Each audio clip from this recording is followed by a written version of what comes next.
Jusqu'à quel âge doit-on laisser les enfants s'amuser?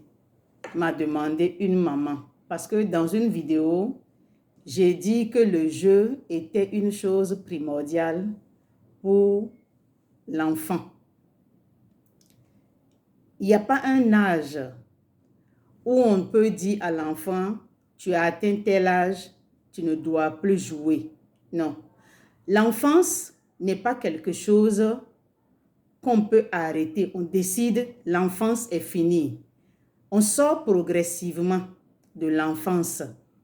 Et c'est en quittant la conscience de l'enfance que l'enfant quitte aussi la conscience du jeu.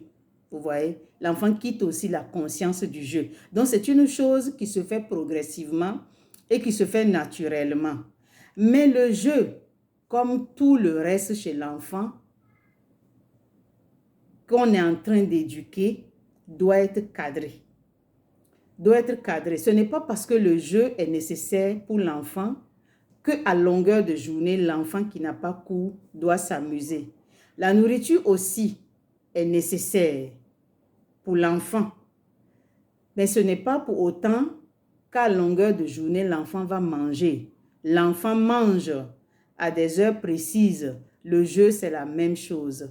Si le jeu n'est pas cadré, eh bien, l'enfant va prendre l'habitude de jouer à n'importe quel moment de la journée.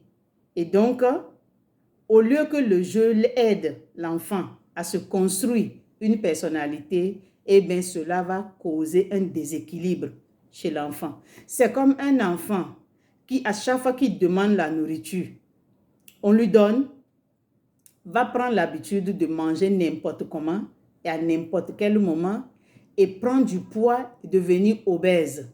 Donc, au lieu que la nourriture l'aide à grandir correctement, eh bien, la nourriture va lui causer maintenant un tort parce que cet enfant risque de tomber malade. Il en est de même pour le jeu. Donc, c'est aux parents de cadrer toujours le jeu chez l'enfant. Si on estime qu'il s'est amusé pendant 2 heures de temps, il y a une tâche, eh bien, on lui dit ça suffit, viens faire la tâche, ou bien tu finis la tâche et tu retournes au jeu. Ou bien on l'envoie acheter quelque chose, prendre des choses. Il y a toujours quelque chose dans la maison avec quoi on peut occuper un enfant. S'il n'y a rien avec quoi on peut l'occuper, mais qu'on estime que ça fait au moins 3 heures qu'il joue, on lui dit, mais eh bien, assieds-toi et réfléchis. Et en ce moment, l'enfant dit, mais je vais réfléchir à quoi? Ou bien il dit, mais réfléchis, c'est quoi? On dit, assieds-toi et réfléchis au jeu que tu viens de jouer. Réfléchis aussi à celui que tu vas jouer demain. Et c'est une initiation déjà à l'art de la réflexion chez l'enfant. Ça passe par des choses simples comme ça. Il est assis, il ne s'est pas réfléchi. Mais déjà, il entend qu'il y a quelque chose qui s'appelle réfléchir. Vous voyez? Donc, c'est toujours aux parents de guider, de cadrer l'enfant, de s'imposer quand il faut. Parce que l'enfant qui joue, ça lui plaît.